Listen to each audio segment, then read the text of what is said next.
saying. Morning. Good morning. We're live. Good morning, everyone, and welcome to the Committee of the Whole meeting of the Town Council, November 23rd, 2021 at 9 a.m. in council chambers. So we will do the approval of the agenda. And are there any late items, Mrs. Hilson? No, thank you. Could we have a motion, please? Thank you. Councillor King, Councillor Rhodes, all in favor. Thank you. And the adoption of some minutes, the Committee of the Whole minutes from November the 9th, 2021. Councillor Bennett, Councillor Rhodes, all in favor. Thank you. And no business arising. We do have the petition. Yes. So we have a petition, the petitions and delegations, first of all. And the first one is the community sidewalk request on 45th Avenue. And I don't believe we have, oh, we do. Is this Mr. Gill? Oh, please come up to the microphone. We don't have a microphone, okay? Okay, up to there. And thank you very much for coming. I wasn't sure that you were coming. I think if you're speaking, it might be easier to have it off because it would be easier to listen to you if that's all right. Okay, thank you. I agree. Okay, so thank you and good morning, Mayor, Council, staff, and other guests. My name is Gurveer Gill, and today I'm here to present a bit of a community petition for the sidewalk on 45th Street, which for location context is on the other side of the bridge in town from the Petro-Canada entrance all the way towards Spirit Ridge, the west side of the road, and the landlords and I on the west side are also in town jurisdiction, and therefore this is why we are coming forward with this bit of a petition. So my family and I, we lived on 45th Street and had properties there over the last 20 years. We've seen a tremendous amount of growth in that area and in that region, from more businesses to a lot of tourists that have been able to utilize that street over the years. A lot of more heavy traffic has definitely been on that road. So our ask is to have council look into, through your respective procedures and plans and processes, to implementing a lighted sidewalk, a lighted pedestrian sidewalk on the west side of the street, which roughly ranges about 900 meters to 1 kilometer in full length and distance. And the importance of this impacts 3 different groups. We've highlighted, I've looked at it for the local community, as well as for employers and employees, and finally tourists. For community safety, this is one big thing that we are hoping to have, and why the landlords have just decided to come together to get this request. We've seen countless amount of times where pedestrians, cyclists, as well as vehicles are here to share this one pretty reasonably sized road together, and one way too many near misses have definitely happened, especially in my lifetime of traveling and using that road, let alone I'm sure others, local tourists and community members that use that road. I know sometimes even driving myself, pedestrians are more urged to walk on the edge of the road or on the dirt paths that lay about. I feel like there's definitely a bit of length and size for a sidewalk there. So our biggest thing is definitely safety. Some of the families have kids, and we worry about our kids' safety as well as our elderly safety that tend to just walk the road. I've seen my neighbors' grandparents utilize that road plenty of time. Getting some physical activity is important, but not at the expense of anyone's safety. Next, definitely, I believe it impacts employers and employees. We have about 13 businesses that utilize that road to and from work. Including, but not limited to Spirit Ridge, campground, some wineries, as well as the horse stable and some fruit stands as well. This is very attractive for employers because I myself also work at Spirit Ridge, and I tend to find one big thing we get for our employees is most of the time our seasonal staff, they tend to arrive here without vehicles, and they're usually the ones walking on the road all the time. for them, especially as the season goes long, when people are working late into the nights. There is no light, there's zero visibility and zero safety unless they're wearing high vis clothing or vests. So this would definitely entice some employers. I've had some positive feedback from employers, especially the Infinite Campground as well as Spirit Ridge Resort, in having a project like this semi-implemented, because it does benefit their staff and it does benefit the safety of their staff. And lastly, tourists. We've seen so much tourist use, nothing against that. We'll hope to have more tourist use. We hope to have the street very vibrant when it comes to traffic, but not again at the expense of anyone's safety. You know, there's a lot of tourist use from staying in the hotels as well as the campground. Two of the town's more centralized boat rentals are on that side of the bridge at the end of the road through the campground. As well as there's a vibrant business, the Spirit Beach Cantina, which vibrates a fair amount of evening and night traffic. So this would just, again, help make Osoyoos a bit more beautiful and vibrant. And it, again, just comes to tourist safety as well. Even nowadays, now that we're in our snowbird season, we may see a bit less traffic. But I believe we still have roughly about over 100 people using that road on a daily. If not more, from snowbirds to employees that have had the contracts extended to our local community. And I feel that in the summers, we sometimes even have up to thousands of people using that road on a daily. Especially in the highlights of the Infinite wildfire, that road was definitely used a lot. But even again, for safety of people walking or the people that were still there that were in the area, I believe it just shines the importance of community safety. And that's why we're coming to you folks with this ask. That we hope that you folks consider it as well as look into the proper plans and procedures that you need to see if a project like this can come to fruition. Because a lot of us were just worried that it's not really a matter of if an accident will occur. It's just a matter of when, especially when so much traffic has increased over the years for local traffic and pedestrians. You know, this is just more of keeping the community safe. Really benefits that is the major priority for us, is the community safety. It doesn't really benefit a lot of us because we have a bit of our lands and our driveways cut into, but we're all okay with it because at the end of the day, we all agree that it's more of a safety issue first. Thank you very much, Mr. Gill. We do appreciate, and you explained it very well. I walk along that road quite often, so I totally understand the concerns there. We do have a part of our operational services in town. We do look at roads and sidewalks and lighting. That's part of what we do, and we have a sort of a 5-year plan. But I thank you for bringing this to our attention, and we will certainly take it under advisement. And we don't make any decisions today. We just appreciate you coming and providing this information for us. Yeah, thank you all for listening. Did anyone have a question? Go ahead, Councillor Rhodes. Thank you, Mayor McCord. Yeah, that good overview. I think this is anybody that's ever gone down there sees that there is a need down there. I'm just curious about what your vision is. Sidewalks come in many forms, right from trails to asphalt sidewalks to full-on concrete curb and gutter and that kind of thing. What is your vision? Are you selecting one of those, or I think the biggest push would be towards the concrete one, as it would provide maximum safety at the end of the day, if anything were to occur. Because right now there's a little bit of a gravel pathway on some ends of the road, not throughout it. So this would ensure more of a kind of hopefully a one and done solution, and hoping that cyclists will also use it as well. okay, thank you. Go ahead. Thank you, Madam Mayor. Mr. Gill, I agree with you because I walk down there all the time. And I see in the winter time, there's a lot of snowbirds that come up from there. And I think if we do put a sidewalk along the road, when that does happen, that is probably move more first to the wider for cycling as well, because there's a lot of cyclists and a lot more starting off the use of culture center.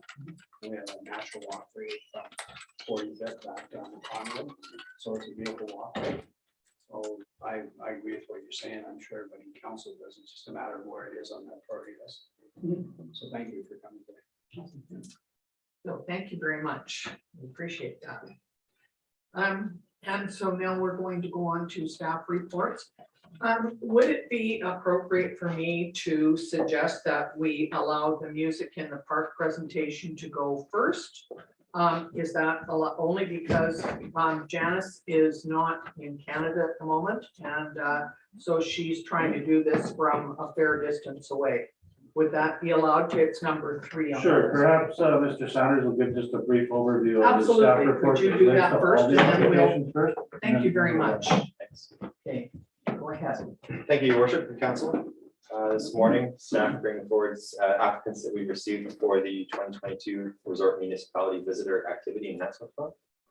And these funds are made available through the town's resort development strategy, which is prepared under the Resort Municipality Initiative Program.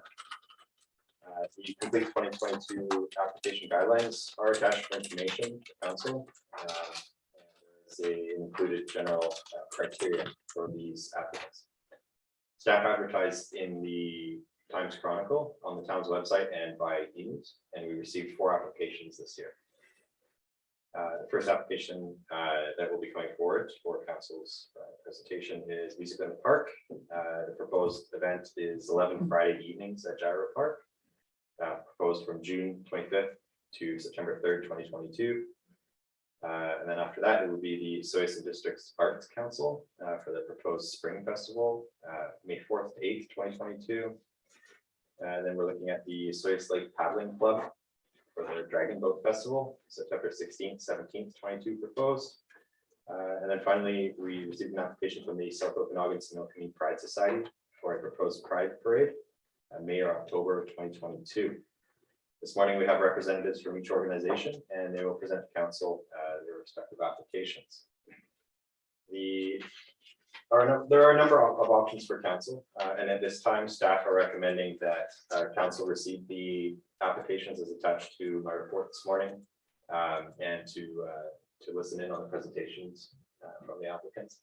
And then the recommendation is to, staff can prepare a report for a future council meeting with a summary of the applications and that salient points. And perhaps at that time, council may make a decision. Thank you, Your Worship. And there are no further questions. Maybe we'll jump right into Ms. St. Louis for the Soyuz Music in the Park.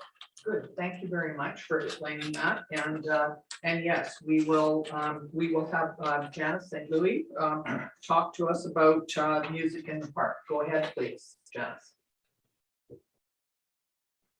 You need to unmute yourself.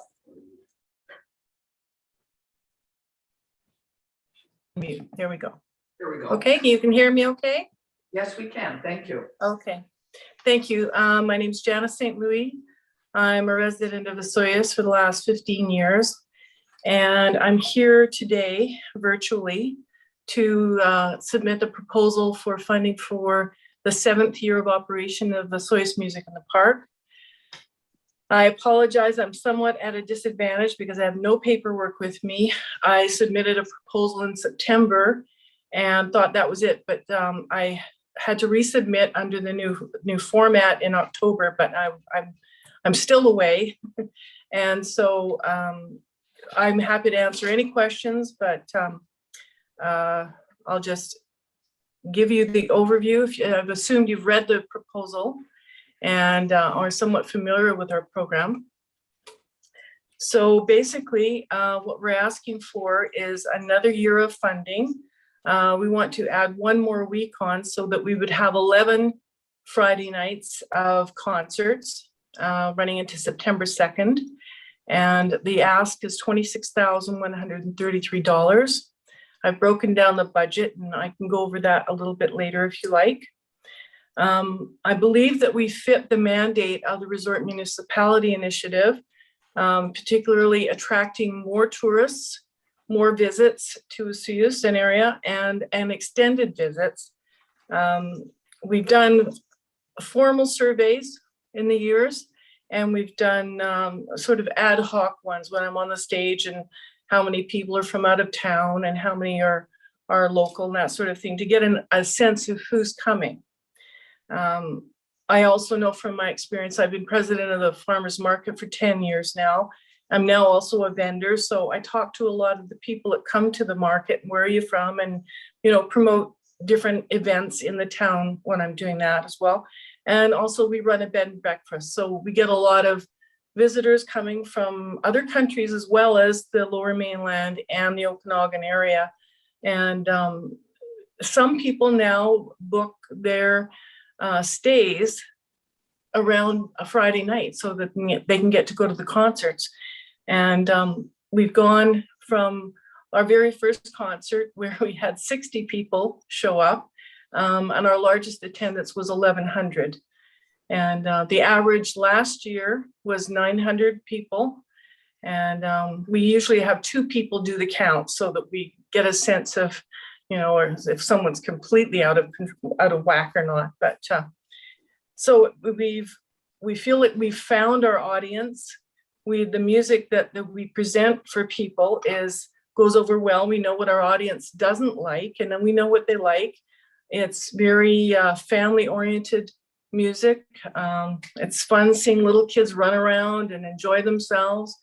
People get up and dance. And these days, I don't know, people love anything that's free. So, you know, people just going by on their bicycles don't know what's happening. And then they go, oh my God, it's a fun concert evening, and they pull over. Lots of people come with their meals now. And so you know, as we go each year, we try to add something on or improve something. One of the things that we will be doing is because we get people showing up a little earlier because they know where the shade is at a certain time. So they'll want to be on that side of the stage, is have some local talent as a warm-up act, because people are there at 5:30. You know, it doesn't start till 6:30, but start that way. And do a couple of themed nights. We're going to, we have a very special entertainer in mind, and our audience that rarely gets to get out and about is doing tunes from the 40s. So that kind of a theme, and that would be at the end of the season, targeted a lot to some of the people in our long-term care and actually people my age too, because I grew up with that music. My dad loved all that jitterbugging music and the 40s music. So anyway, so we some themes, things like that. We have letters of support from people who've come to the concerts. You will have seen a letter of support from Destination Osoyoos. They're very supportive of us and have helped us a lot with the marketing and promoting of us, and that goes a long way. It's getting more difficult to get long-term volunteers, and what we're going to do this year, I've asked a few people to join us as a selection committee. So it's not just 3 people choosing the bands. It'll be a group of 5 people, regular concert goers. Plus, and Rusty's back. If you remember Rusty Copeland, who lived here and performed a lot. He doesn't live here anymore. He lives in Kelowna, but in all of these things we found out we can do remotely. Now I'm sitting on a little island in Greece right now, talking to you through the wonders of satellite, and so we don't have to have people physically there to do that. In fact, one of our concerts this year that had to be canceled due to the weather was done virtually on Halloween. The band played and we had them stream it, and it's now available on YouTube. So there's ways around things depending on your situation. The other thing that we're going to do with COVID year and with post-COVID, I spent a lot of time consulting with other communities that are RMI funded and some not, in terms of what they do with music in the park. And we've shared knowledge on different bands. We share lists on what groups are coming, and that way we can coordinate. If there's a band that's a little more expensive or something, if I get them coming here, then maybe Penticton will have them the next night, and then West Kelowna or Lake Country, that sort of thing. We do that regularly with the Naden Band, who has asked to come back. They sent an email about 6 months ago saying they want to do another Okanagan tour, especially in Osoyoos, because they love our lake. I mean, we don't have to fight people to come and see us and be here. That's, you know, we're lucky that way. But so anyway, coordinating with them. And so what they've done is they have contract with a sound system person or people. And so they do the equipment, they do the setup, they get the band rolling and that sort of thing. And that was something that we had a volunteer do, but not quite enough to keep someone over like a 5-year period to keep doing it. So I've negotiated with someone to do that for us. And it takes a big load off of our, my mind, I guess, to have that expertise there. And also the bands don't have to bring all their gear. He will supply it and he will have it set it up. He will have it working. So that's one change for this next year in our proposal. Debbie's no longer going to be with us. She's doing a lot of stuff up in Anarchist Mountain now. And so she, you know, she's just splitting herself too far apart. So she's stepping back, and that's a gap in our social media and our marketing.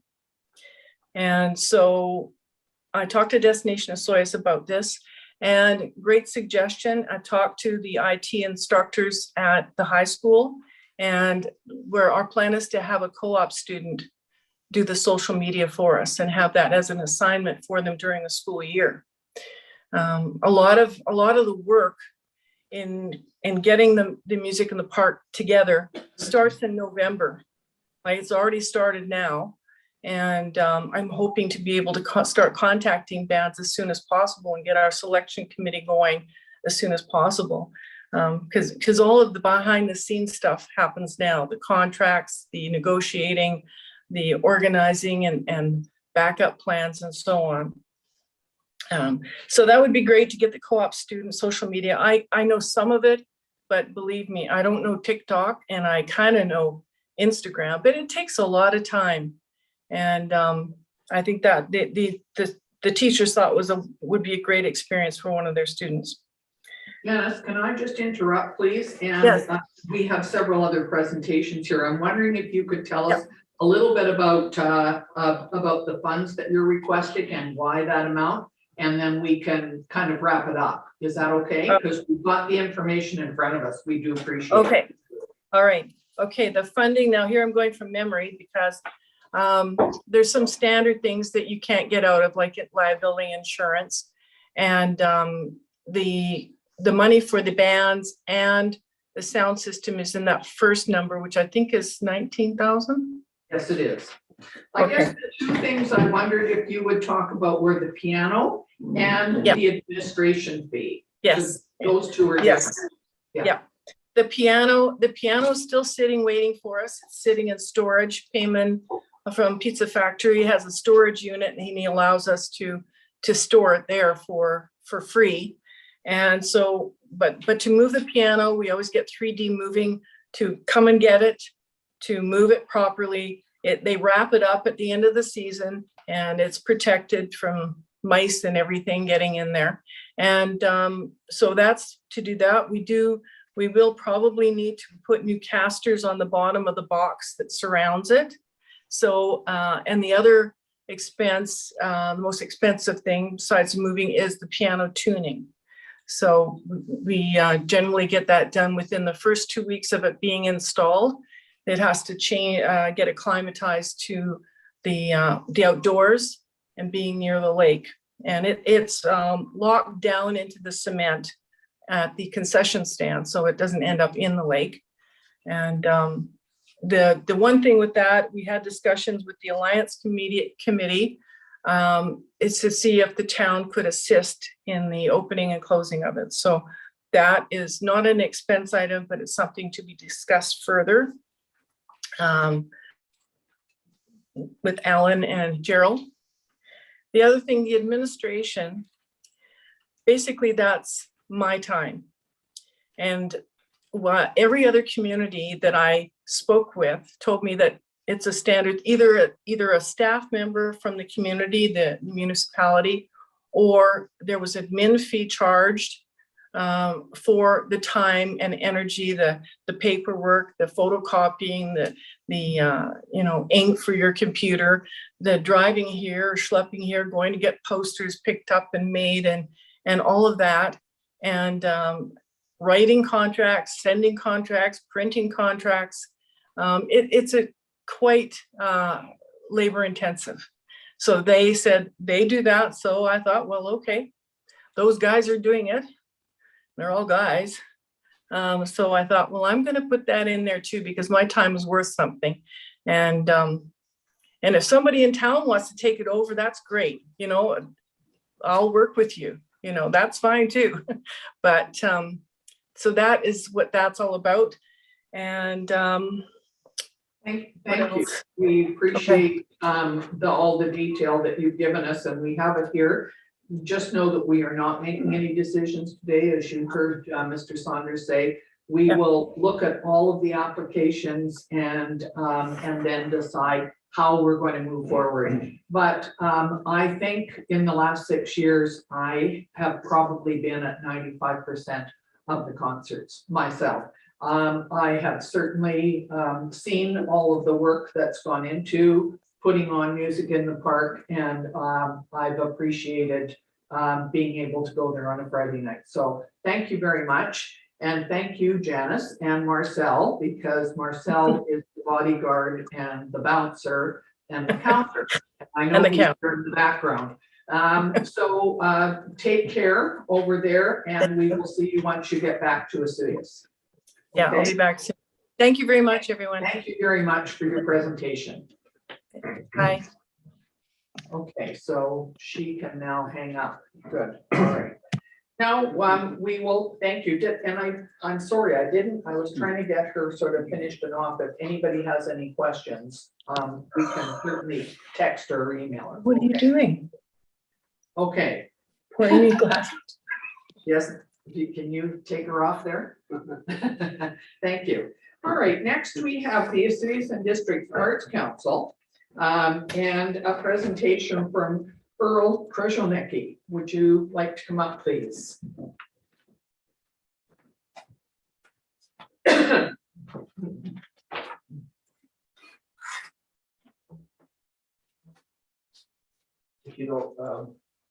Your worship, counselors, visitors. My name is Earl Krushelnicki. I'm the director of the Soyuz and District Arts Council. And we are putting a proposal in for $10,000 to help pay for performers in a festival, a spring festival from May 4th to 8th. That's a 5-day festival. I'm going to read, and then Joe will lots of time for questions. The festival will consist of 3 main areas: ticketed evening performances, free performances in the downtown area by buskers, and the visual art showings at various Soyuz locations, including the art gallery. As well, we expect that other groups will hold events in conjunction with the festival. For example, the Elks are considering doing a pancake breakfast. Now, we have a video. This is a video of a hamlet or I think Clearwater Hamlet in Simcoe. It's available, Brad, it's in the agendas folder. So if we could show that now, then.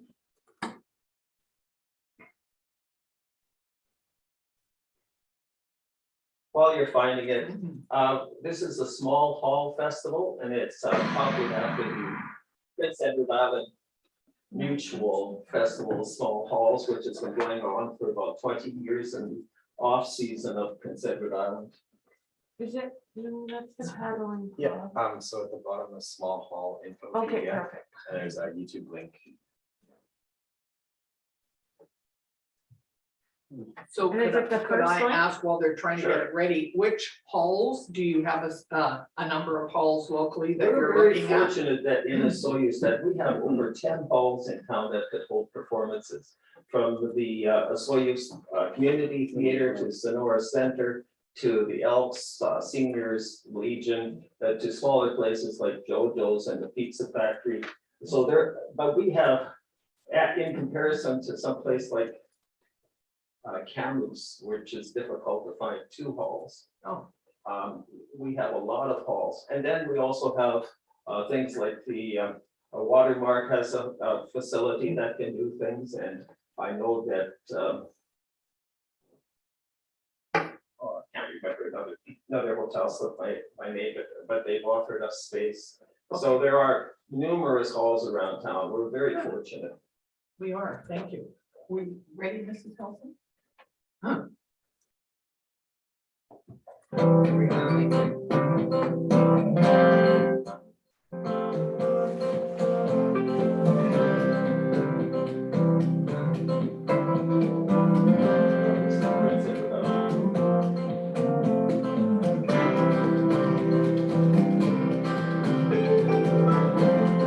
The PEI Mutual Festival of Small Halls, an exceptional island experience.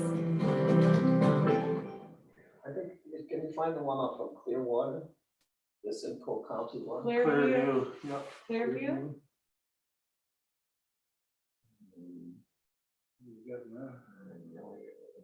just give me one more second. While you're looking, I'll keep talking, sure. So I mentioned the small halls. The evening shows that take place indoors. One reason is that it's easier to sell advance tickets. If you have an outdoor festival, people wait till the last minute. And they wait to see, is it gonna rain today? Not coming. If it looks like rain today, I'm not coming. If there are cloud, if it's really sunny, well, here, we're gonna stay at the lake. So it's a lot of different kinds of things. We have to be concerned about wind. We have to be concerned about temperature. And unfortunately, we have to be concerned about smoke. Hopefully none at that time. Okay, So- I think we're ready for Okay, this. good. Can we go ahead with this one? Thank you.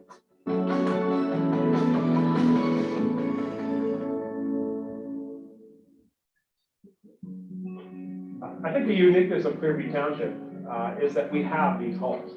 Many communities across Ontario would build a community center. You know, it's an agricultural thing to do, right? To have a community center where the community comes together and they have a place where they celebrate or do those things.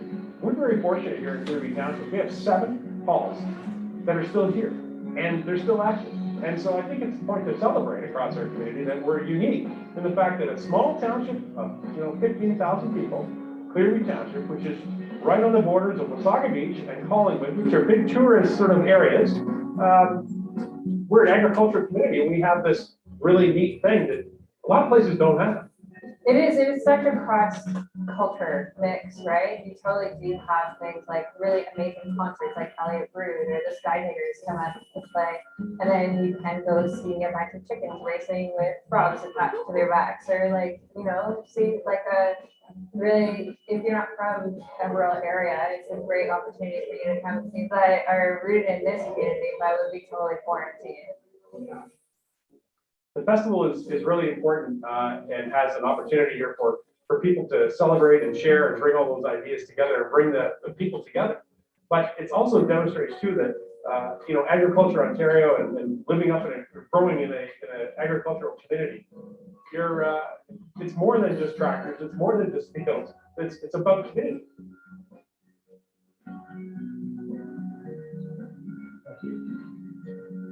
So my wife and I attended the Prince Edward Island Mutual Festival a couple of This is years the world's first reusable cotton swab. Just give me one It second. removes up to 5 times more excess or wax.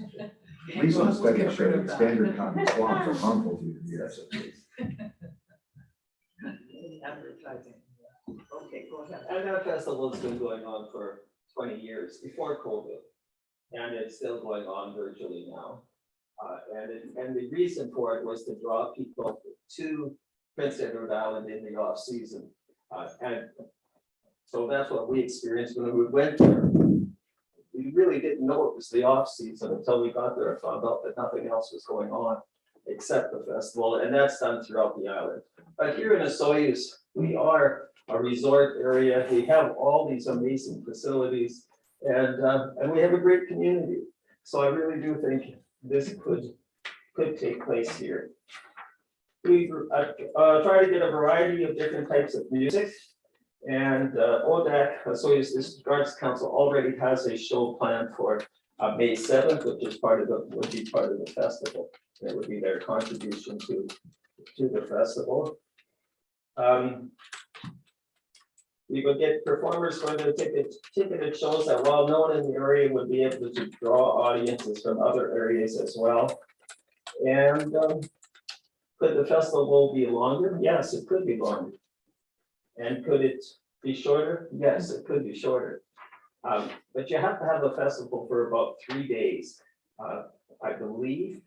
And the reason is the following year, you can access federal and provincial funding for festivals, but you can't do it in the first year.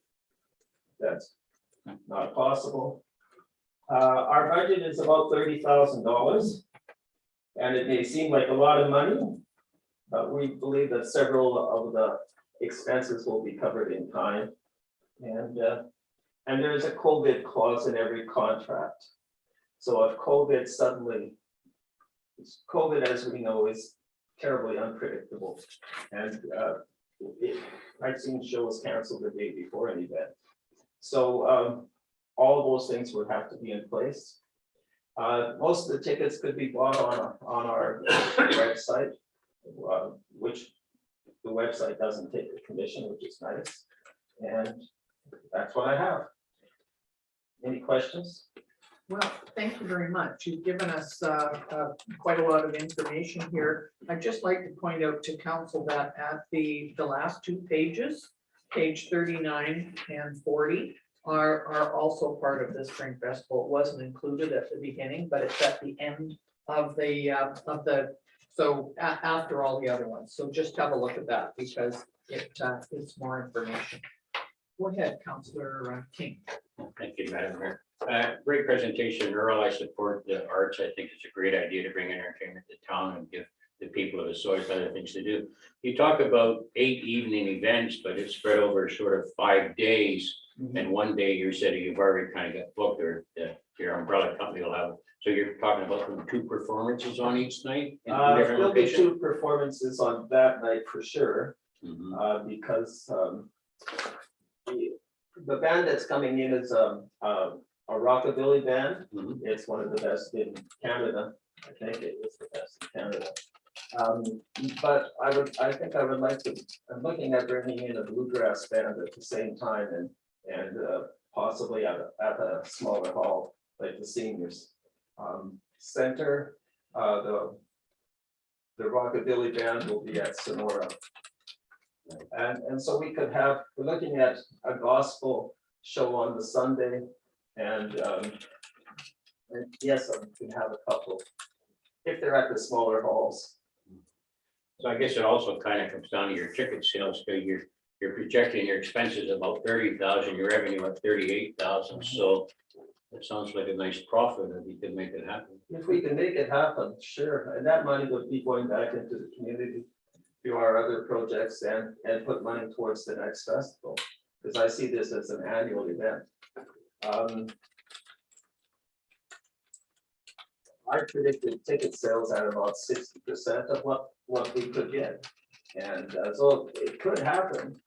I'm hoping it'll happen. And what would be the average price of a ticket? $25. How much? $25, except for members of ODAC, which well, we have to look at that, but generally speaking, $25 a ticket across the board. So if a person wanted to come to one of the shows, only one of the shows, their fee is $25. If they wanted to come to 4 of the shows, they'd be not paying $100. Thank you very much. Sorry. Go ahead, Councillor Rhodes. Thank you, Member Corda. Yeah, great presentation. I always get excited when I hear things about festivals and that kind of thing, because they're just awesome in small communities like ours. I have a couple of questions. is this event sanctioned by the Arts Council? Yes. And, good answer, yeah. Second question is, the grant you're making an application for is $10,000, and there seems to be a big deficit in the overall cost. I wonder what your planning is, because most of your costs will be upfront before the event even starts, and there's about a $20,000 difference. And Well, actually, the way it goes when you book a performer, you give them a contract, you say, well, they're worth X number of thousands of dollars. But you don't pay that up front. You pay that after the show. I like to have the idea of the money being there if the ticket sales are low, because I like performers to get paid. And so we usually pay a portion of that money upfront as a part of the guarantee to get them there. I'm expecting that there'll be a lot of in-kind donations. I know I think the community will get behind it. I think we'll get other fundraising as well, once the town supports it. okay. That's good. Thank you. I had a question about the cost of renting the halls. I think you have it down here as $1,000. I'm thinking that may be a little bit low.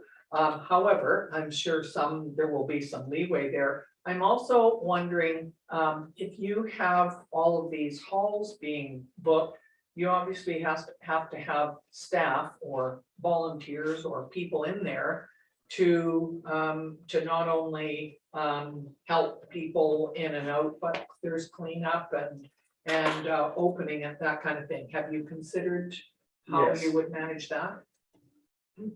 Currently, I'm with the Blues Society and with the Soyuz Performing Arts, and I put on a lot of shows. And for us our last show that we put on, we needed 6 volunteers. That's not really very many for a show at the Elks Hall. Yeah.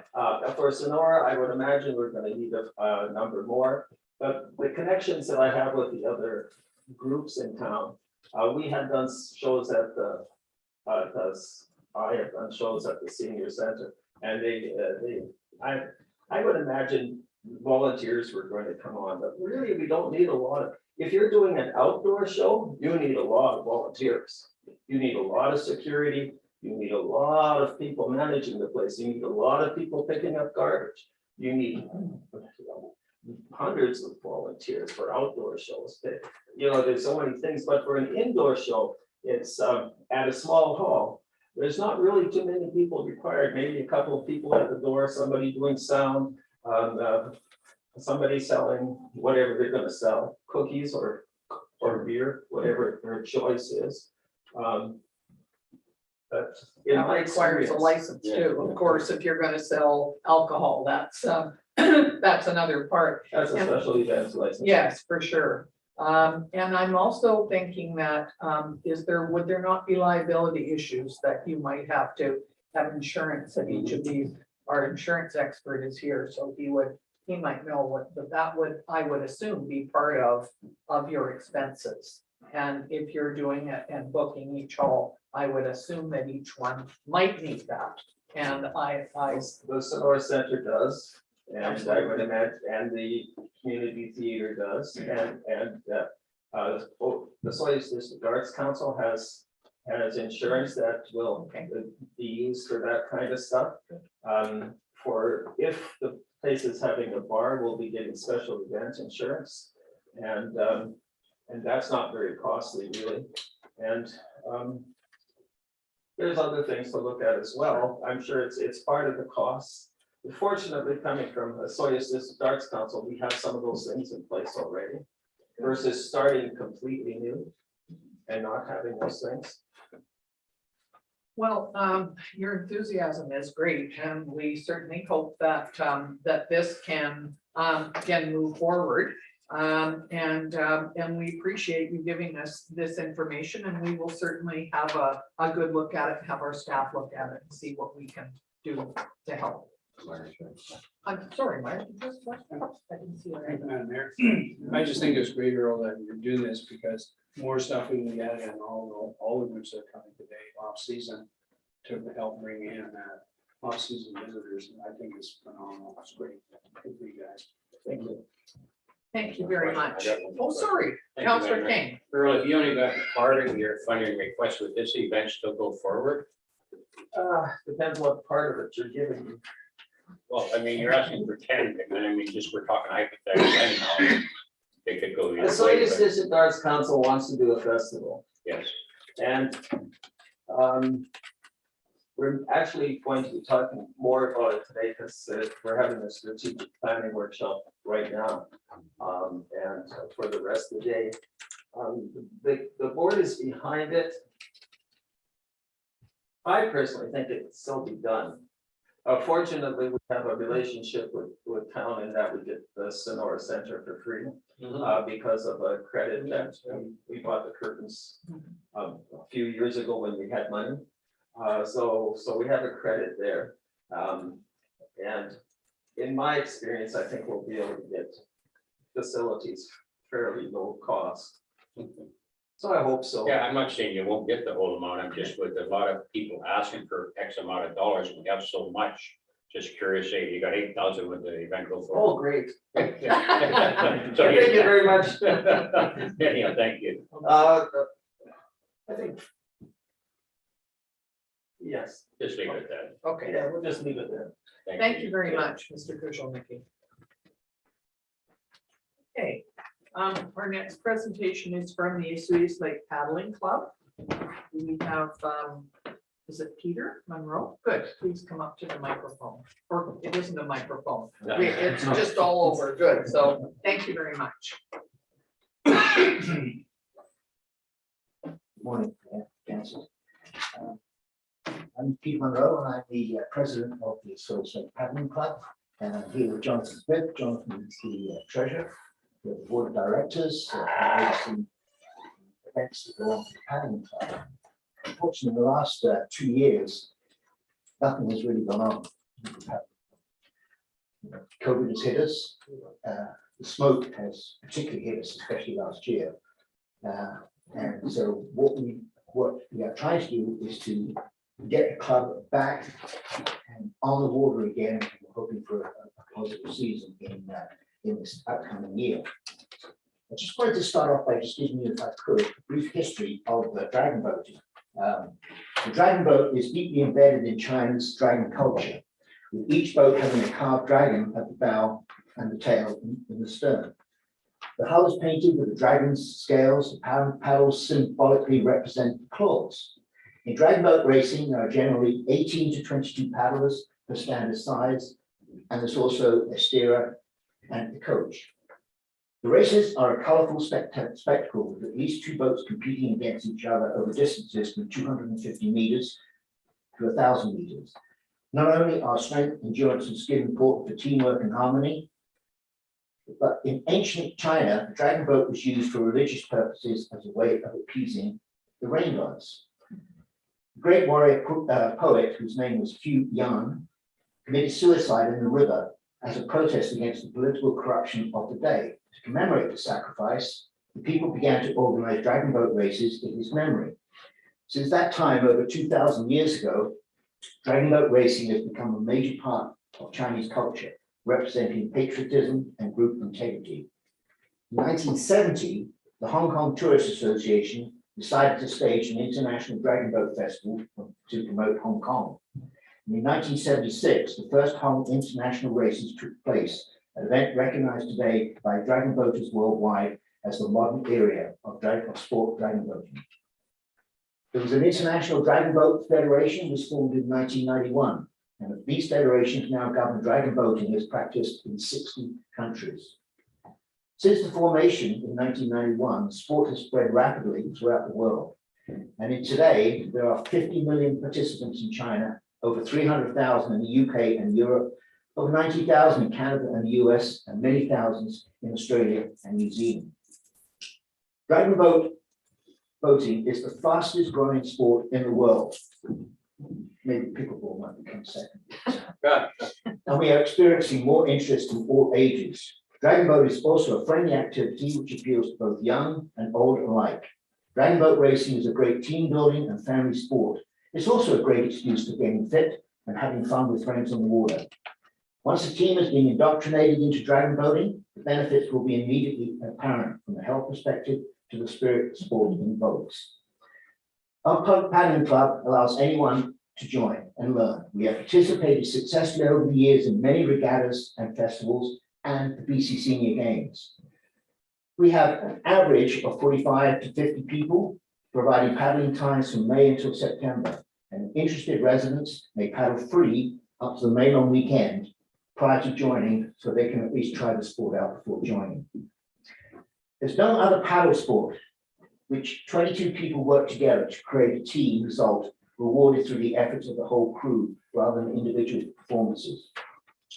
Each year there are at least six to eight festivals in the Victoria, Vancouver area. As well, there are festivals each summer in Salmon, Vernon, Kamloops, Kelowna, and Penticton. In the Okanagan alone, there are at least 30 racing crews. In the past, our paddling club has sent a team to Nelson, Kelowna, Kamloops Senior Games, as well as festivals in Vernon, Kamloops, Beachland, Kelowna, and Penticton. We are a registered non-profit society and have been in existence since 2003. This September, the 16th and 17th, we will be hosting the 3rd annual Dragon Boat Flag Festival at Safari Beach Resort. The race has grown from 8 participants in 2018 to 12 teams in 2019, and teams came from BC and Alberta to participate. Unfortunately, in 2020 and 2021, the event, like all Dragon Boat events in BC, had to be cancelled. From its humble beginnings of 8 teams competing in 2019, the festival grew to 12 teams in 2020. We had 15 teams ready to compete in 2020, but were unable to do so.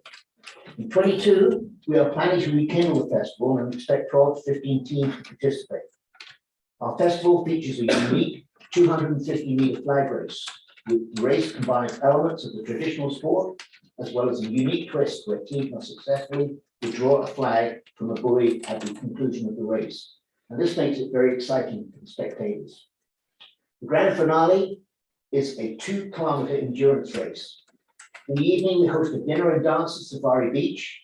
And in 2020, we were going to expand the festival to a 2-day event and plan on repeating this format because on Friday evening, we welcome participants to Soyu with a luau-themed evening and are encouraging locals who enjoy other forms of paddling, such as kayaking and stand-up paddling, to join us. What I'd like to do is actually just show you, we had a video of one of the races in 2019. I could show that right now.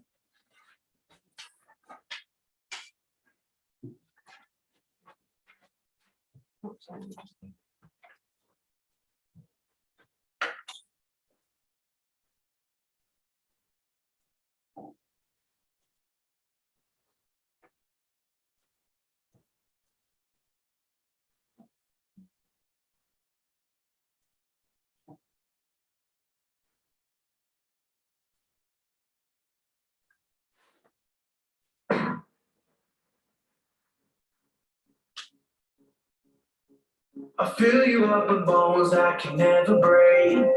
Take you to a dark shade of gray.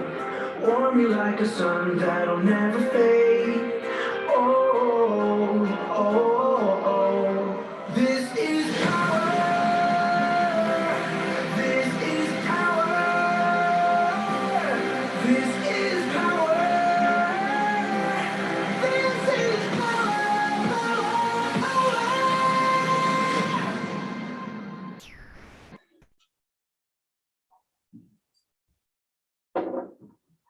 Grant funds we're asking for will be used to assist with the cost of staging what we consider a first-class event that promotes the series. Costs incurred include a qualified race director who sets up the race using GPS and buoys, start-finish lines using photo finish technology, and setting up of the race and equipment. The director also coordinates the experienced staff for timing, start-finish instructions, the race schedule, and oversees the safety of the event, including the safety boat crew. I cannot really emphasize enough the need to have a qualified, experienced race director overseeing the event. The director we employ is from Petition, and he does nearly all of the Dragon Boat festivals in the Okanagan. We also have a local event coordinator who works year-round communicating and liaising with visiting teams, organizing accommodation for teams and race officials with local hotel and providers, and arranges catering for up to 400+ participants, as well as obtaining the necessary licenses and permits, insurance, and ensuring that our first responders are in attendance. The event coordinator also liaises with local wineries and local merchants to promote and advertise the festival. Our festival is recognized as a desired festival to compete in due to its originality. With close to 400 people expected to arrive and stay for 2 nights, the festival brings good economic boost to businesses, restaurants, motels, and hotels. It also brings exposure to the town at the beginning of the off-season, not only through the festival being viewed by visitors to our town, but by media coverage.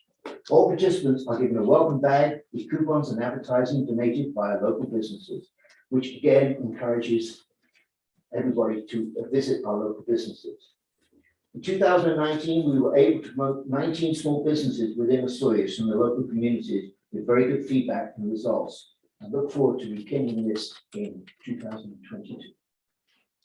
Thank you very much. We appreciate it, and with the fact that you have given us a detailed budget and some of the actual and some of the budget for this year is very helpful when we have a look at this.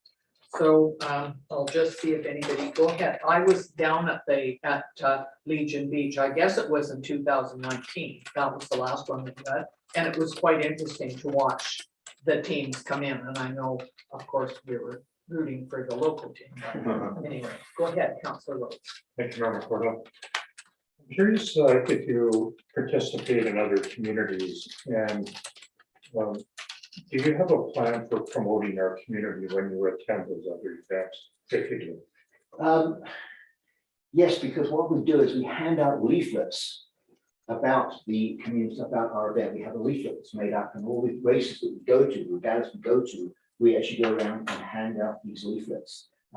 We are restricted to, we think right now, maybe to 15 teams competing. The logistics of more than 15 teams is a little bit different. So the answer to your question is yes, we have a leaflet that we take around to other when we go away for these specific festivals and regattas. So what other communities would you attend events in? Penticton is one there. We also attend up in Kamloops. We don't go to, let me just Salmonar for a little while, but the team from the Koopies comes to our event. And we just communicate through email to other, we get asked questions, are you coming to our event? We reply back and say, yes, are you coming to our event? Type of thing. Okay, thank you. Anybody else have any questions? Go ahead, Councillor Bennett. Thank you, Madam Mayor. Peter, I know that when we go back through here, that people have volunteer groups and they come and they don't have paid organizers and people are volunteering. But I was also very involved with Ironman, and I know that the timing and that kind of thing, they were all volunteers, but we ended up having to pay the timing and the official that came in just because it was so technical and to be able to have all the computer equipment and they had it all there. So I just wanted to kind of maybe explain that to council that basically there's no difference putting on a music festival versus putting on a race where you need that specialized equipment for timing and distances. I also want to emphasize the safety aspect. We, John and I remember one of the races where we were going out the water, and all of a sudden waves come over the boat. The boat could have capsized. It didn't. Another race we were in, one of the steerers suddenly lost control and the boat was heading towards us. So all of these things, this race director is experienced. He's been doing this for over 20 years. He knows exactly what to do. He makes sure everything, calls people in first of all, explains what happens, if something should happen, this is what we have to do. And he has a safety plan for us as well. Thank you. Councillor Harvey. Yes, thank you, Madam Mayor. Thank you, Peter. I'm just wondering in the context of I don't know what they're called, the BC Dragon Boat Association or Federation or the Canadian Dragon Boat Federation. I guess I'm involved in other sports or have been, and this comes across as a fun event, which is really fun. But does it fall within the sanctioned events that the provincial and federal organizations accumulate data, statistics, awards? Sure. The short answer is no. Expanding on that, there is no BC Dragon Boat Association. There is something that says BC Dragon Boat Association, but really that is strictly to do, I don't know whether you're aware, there's a big event that goes on in False Creek in Vancouver. It's supposed to have gone on in June, it didn't go on in June. So they just oversee that one there. We are members of the Canadian Dragon Boat Association, and they organize all their own Canadian Dragon Boat festivals, etc. We don't tend to go in for those. We're a little bit more low key than other clubs are for that. Thank you. Okay. Councillor King. Can you share some of your results at some of the events back in 2019 for Sawyers? Yeah, we won.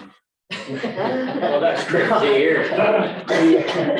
Yeah, I should have brought the medals there. We are seeded. We're getting up there in age for our team, and I'm just polite about it. And when you're competing against 30-year-olds, it's a little bit difficult. But this is a great equalizer. This type of event. It's 250 meters. It's straight in there. You pick the flag out, and even the ones who do quite well, they can miss that flag. Yeah. Okay. I guess just following up on Councillor Rhodes' comment, I guess when you do go to other towns, you wear a Sawyers coat or something, or a Sawyers flag. So we do get lots of recognition, whether you win or lose. We're at the event. Yeah, we have a big banner that gets put up on our tent. Great, thank you. Well, thank you very much. I do miss the dragon boats coming in our parades, which we have not been able to hold for the last couple of years, but there's always a good group of people that come in with the flags and outfits and everything. So we hope to get back to doing parades soon, and we look forward to having the dragon boaters also attend that. You could also do something about the smoke that would help us. Well, I don't think, I have a magic wand somewhere, but it doesn't always work. So, we'll try. Okay. Thank you very much for your presentation. Okay. And our next presentation is from the South Okanagan's Milkmead Pride Society. Is it Melissa? Hi, sorry, there's a few of us. Okay, thank you. Could you introduce yourself? I will, yes, definitely. Sorry, I just wanted to start off by saying good morning. Yeah, sure. Mayor and council, we are here to represent SOS Pride. I would just like to begin by acknowledging that we are on the traditional unceded territory of the South Okanagan Nation. I begin by introducing myself, Melissa Edgerly, pronouns they, them, and I have been with the SOS Pride Board since 2018, sorry. You can when you're speaking, sure. I'm joined with Madeline Travasket, pronouns they, them, who has been on the board since May of 2021, and Tristan Boyve accepts all pronouns as they, them, she, her, and he, him, who was newly elected on the board in October.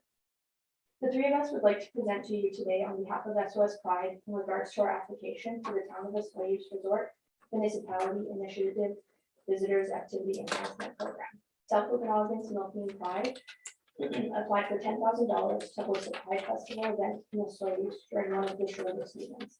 We feel this event would be a new festival for the Town of Osoyoos, and that has the potential to build tourism, economy, and become an annual event. Our collective vision for this event is to host a one-day Pride Arts Festival that both supports and celebrates the local 2S LGBTQIA+ community and the local artist community. Most notably artists who identify within marginalized identities, of 2S LGBTQIA+, Indigenous, Black, and/or people of color. As an organization, we have established a strong partnership with the local White Arts National Association based here in Macias, and their Vice President, Lena Baldwin, has joined us in person today to show their support. We are open to suggestions and recommendations from the town of Macias on which month you would prefer to have this event hosted to support the local economy. Our preference would be Saturday in June, as June is recognized internationally as Pride Month. And we know that June can see a drop in tourism following an uptake around the May long weekend and before the rush of summer. However, we are also open to hosting the event on Saturday in May or late September, early October.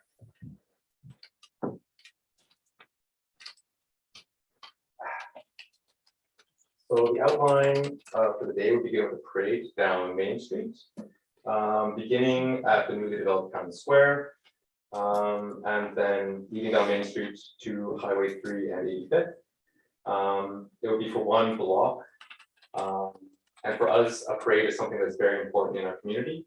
I think all communities, it's something very rudimentary in its structure. And it's just a moment for all communities to take that 1 hour to stop, for traffic to stop. It builds bridges, it's colorful, it's joyful, it's for all families, it's from all ages. And it's just with this beautiful stream that would move down across Highway 3 at Spartan Drive, and then would move into Gyro Park. And there we would have festivities take place. So we're hoping that the town of Vesuvius would support the application for shutting down Main Street for this period of time, which would be 1 hour. We're envisioning between 11 and 11:30. Then there would be the setup and then the close down, so 1 hour to 1 hour and a half.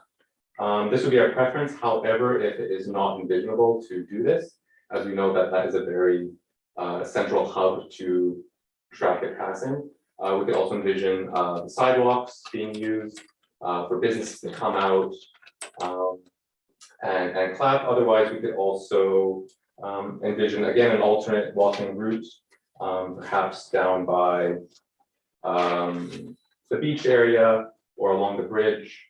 I think there's a lot of possibilities in order to create this vision. So when everyone would end up in Gyro Park, this is where the festivities would take place. We would have performers, dancers from different communities. All of us were actually from surrounding communities. I'm born and raised in Caramias.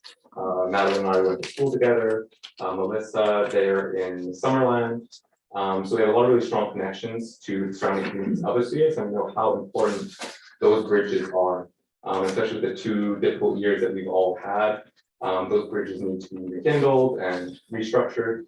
So we're really looking forward to being able to bring also our communities to Vesuvius and all of those resources and all of that talent.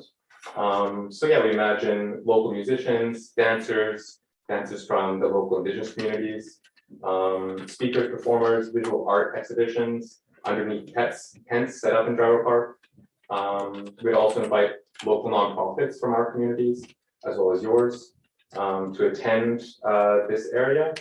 So they'd be able to promote also their community-based efforts and really, again, create those bridges, which I think are so important to bring not only funding into Vesuvius, but also for those nonprofits to keep going through this, what is going to be a difficult 2 years ahead of us.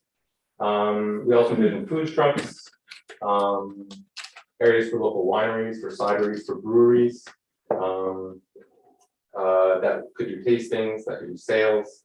Again, as we are a wine region, this is extremely important and they're very important structure to our communities. So all vendors would have to apply to participate. There'd be a cost associated, excluding the nonprofit groups. And our committee would establish how many vendors we would allow per capacity once planning was fully developed with the town of Vesuvius.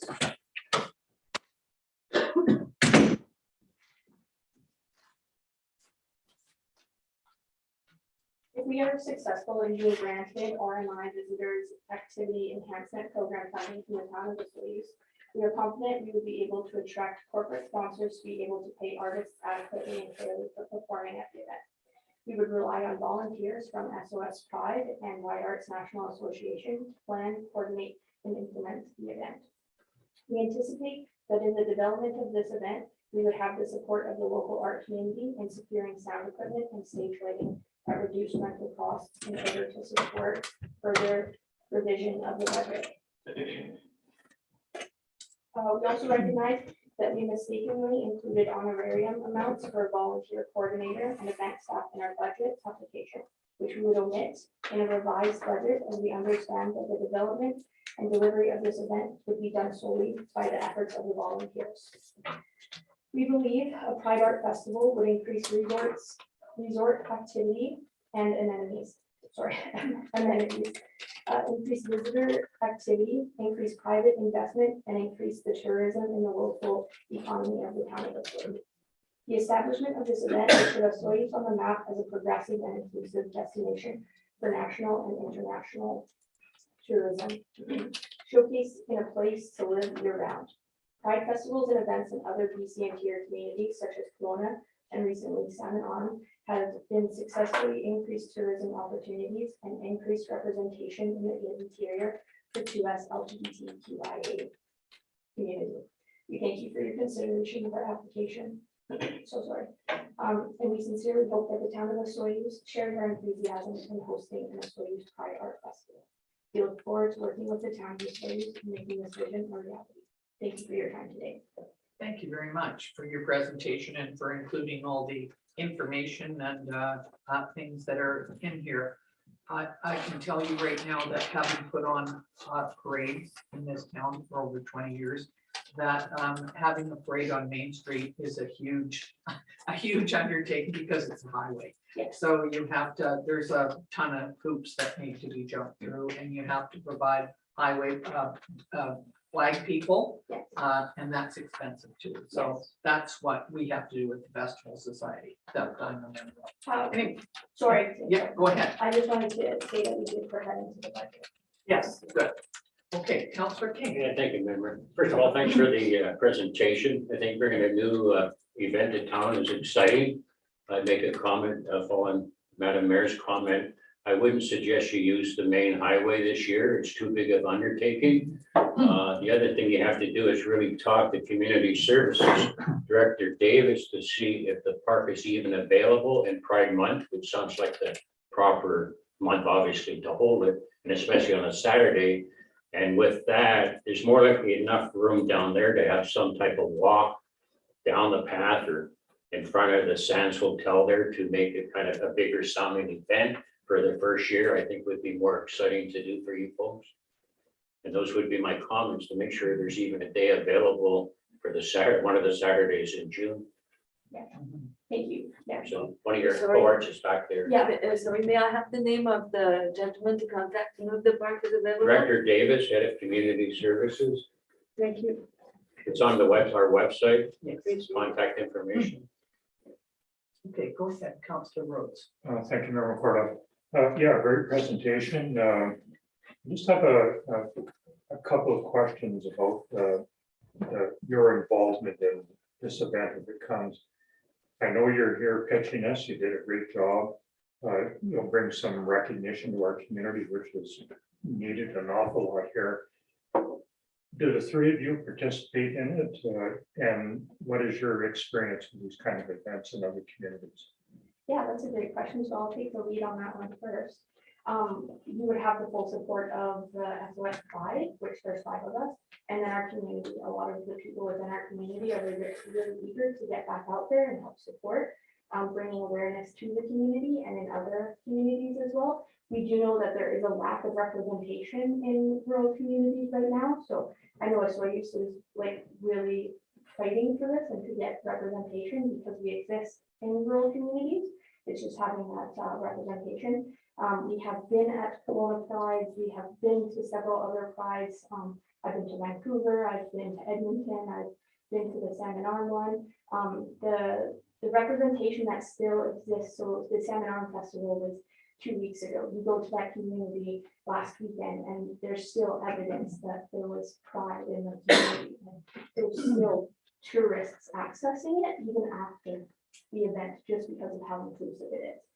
We have had people move to the Petition town because they fly flags when you enter into town on the north and south side. They come into a community, they see the flags, and they said, this is the place I can see myself because I know that I'm included and I'm represented here. And we want people in Osoyoos that already live here in Osoyoos to know that they do have a town that supports them and welcomes them. So, we've been established as SOS Pride since 2017. It was under a different name before that for 5 years. So we do have our community behind us, and we have ties within the Kelowna organizations, and so we can get people to come out here for this. We would draw people from all over into that.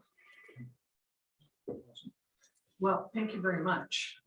We certainly have a lot of wonderful ideas to consider today. What we will do now is go back and have staff provide some reports. And that's a future time, hopefully not too far in the future. We will look at the amount of money that we have and see if we can help all of the groups that are here, or we'll have to just have a quick look at everything. So we thank you very much for coming. If you're out there driving, you're gonna have to drive back. So. Thank you so much. Thank you.